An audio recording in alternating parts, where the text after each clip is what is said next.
Let's bring in ABC News national security and defense analyst Mick Mulroy, along with ABC News contributor and former senior CIA field operative Darrell Blocker for more on this. Darrell, Russia is reportedly struggling to reinforce its troops as they face mounting losses in Ukraine. So could the tide be turning in Ukraine's favor?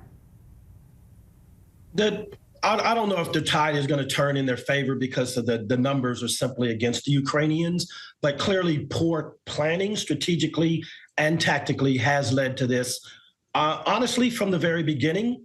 And they're losing as many as 60, 70,000 troops in less than 4 or 5 months is an astronomical number of people to replace these soldiers who are trained and not particularly very well. So that pipeline has been disrupted, as well as their logistical and armaments.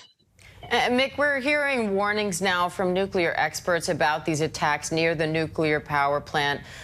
Walk us through the concerns there. How real are they? How imminent is this? So, Diane, it is a concern because, as your report said, this is the largest nuclear facility in Europe.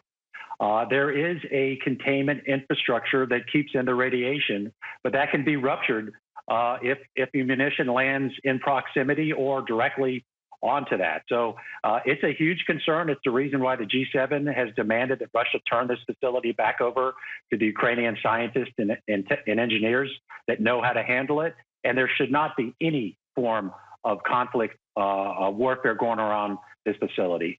It risks Europe. It risks Russia. The radiation leak could be substantial. Now, Darrell, resistance fighters in occupied territory are reportedly killing pro-Russian officials and destroying key Russian infrastructure. How much of an impact could those tactics have on the war? Are we talking about in the Donbass and the Crimea, or in areas in which have been taken over since the invasion? I think in areas that already were established, right? They were thought, at least by Russia, to be Russian territory, and now occupiers there are said to be facing these new challenges. Yes. So because that whichever really one you think is more important. Well, it was Ukrainian territory up until 2014, so it's been annexed. So the Ukrainian military, the Ukrainian populace know that territory better than the Russians, who have only been in there since 2014. So they know which nodes to actually impact the greatest, or to hit to have the greatest impact. And so, yes, I'm sure they're thinking about that in terms of what President Zelensky said yesterday, as in regaining all of that territory, which has been lost to Russia since their invasion of Donbass and Crimea in 2014. And the Justice Department, meanwhile, in the background of all of this, just charged a suspected Iranian operative for allegedly plotting to kill former U.S. National Security Advisor John Bolton. Iran is calling these claims baseless.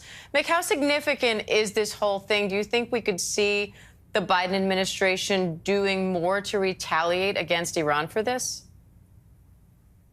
So, Diana, I think it's possible. As the current National Security Advisor Jake Sullivan said today, or yesterday rather, this is unacceptable. We're not going to allow these thugs essentially to target our senior leaders, no matter which side of the aisle, of course, they are on. So we do have to take this seriously. Obviously, the Secret Service started protecting Ambassador Bolton, so they took it seriously. And now it's time to determine how we can go about bringing this individual to justice, because that's going to be very difficult, as he probably will never leave Iran. All right, Mick Mulroy, Darrell Blocker, thank you both.